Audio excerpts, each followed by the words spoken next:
I saw this podcast the other day in which they were saying that in America, after that legislation, which you will explain to me, after that whole conversation about legislation, there was this thing about that casteism has come all over again. Then there was a Pew survey which said that most Americans view themselves, 80% or something, view themselves as upper caste. And then there was this backlash.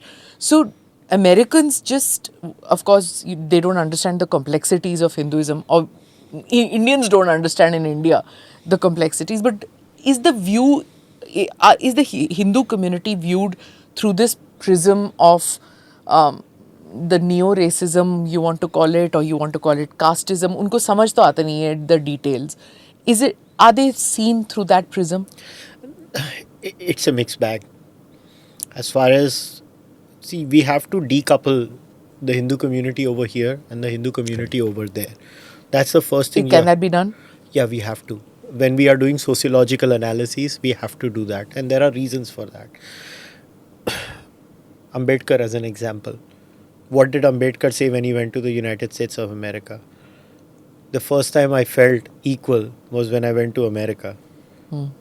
Because they only hated me because I was dark skinned, not because I was a Dalit. You see, Correct. In a very weird way, Ambedkar was making a joke and a serious point at the same time. That because they could not make out whether I was X kind of brown or Y kind of brown. They just hated me because I was brown, right? The white man hated them. So Ambedkar is the greatest example of, does caste consciousness travel from country A to country B? Yes. But when caste consciousness travels from country A to country B, there is a significant dilution. And why does this dilution happen? I always say this is, and my resolve on this subject has become very nuanced. At least people cannot accuse me of being an apologist for caste. I literally hate it. So, and I work actively towards its destruction. But maybe the first generation has a little bit of caste consciousness when they go there. That also depends. If you're a first generation living, let's say, in a extremely ghettoized Indian community, let's say the American example would be Edison, New Jersey. The Canadian example would be Brampton, Ontario, Surrey, British Columbia.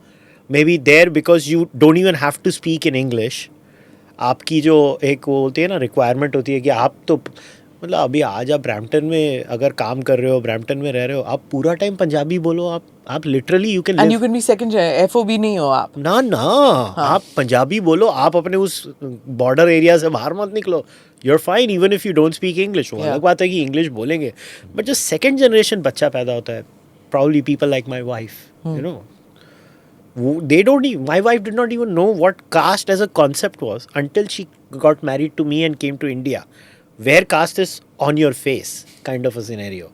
Even in my experience of living over there, I've come across multiple Dalit, I've called them on the podcast, multiple people of different backgrounds. And in fact, it's been very funny where I've been the aggressive one on the issue of caste, and they'll be like, "Terko kya ho gaya, bhai?" kind of a situation. Because they don't experience it. That if you have not experienced discrimination, why are you so motivated to talk about it? Yeah, I get this also. Yeah. I also get it very often. I was like, are you mad? No, so we have to acknowledge this, that the concept and the accusation that a lot of people, whether it's Equality Labs over there, and it's primarily done through Equality Labs. See, my problem is that Explain to Indians what Equality Labs are. it's an organization. I think Kanimoyi Soundarajan, right, the lady, she's the one who's running it. My problem with Equality Labs. Sorry, but who is not a Dalit?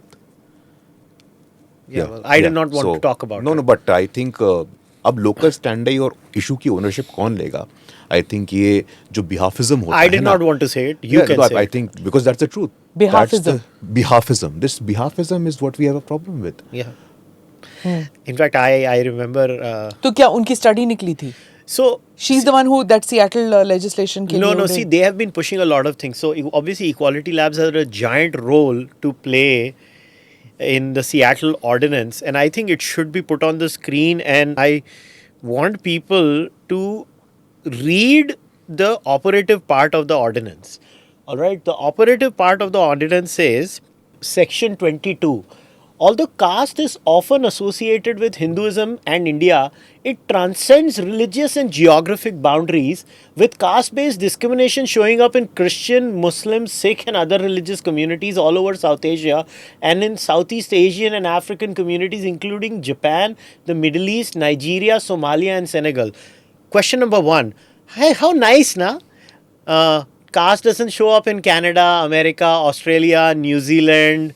All the Gora countries, it is not there. It is only in certain kind of countries where brown people or black people live. Correct. That is the first point. Now let us flip it, right?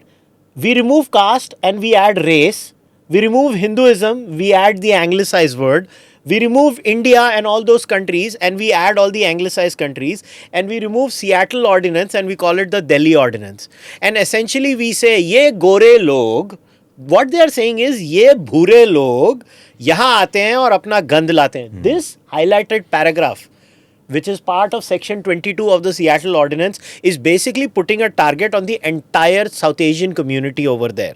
The entire South Asian community, African community over there. हाँ, Southeast Asian सब also. कुछ, सब लोग, इन्होंने basically क्या किया है, जितने भी नॉन गोरे लोग हैं ना, बोल दिया तुम गंद ला रहे हो इधर.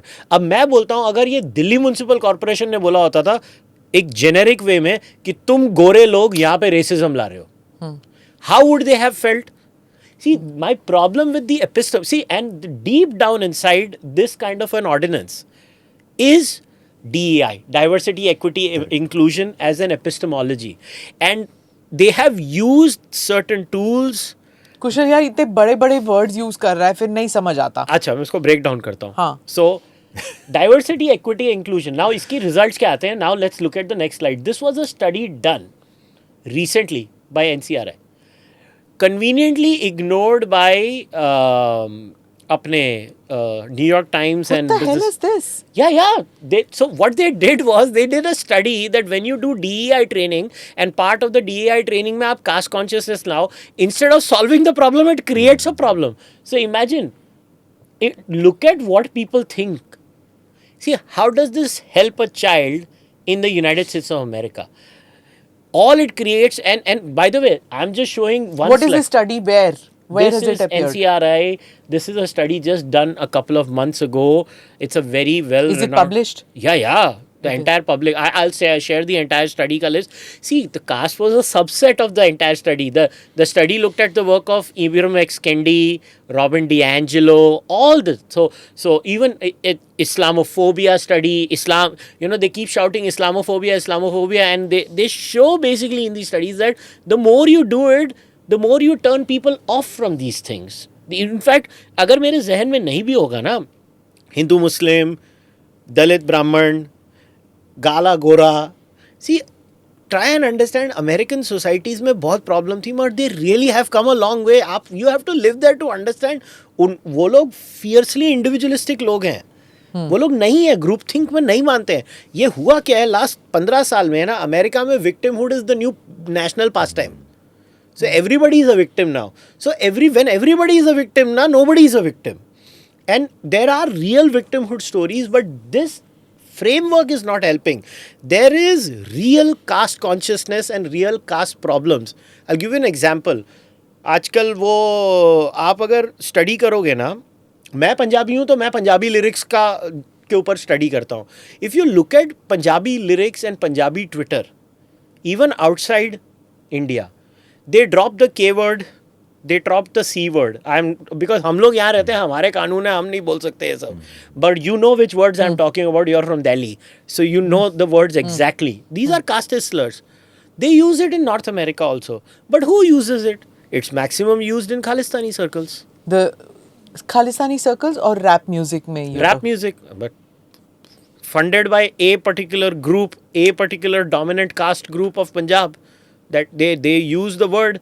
And this is the problem. What happens is that is caste and caste consciousness as an issue? Yes. How do you deal with it? You cannot apply Indian solutions in the United States of America. I have constantly said that. Caste as an issue was really not there in America.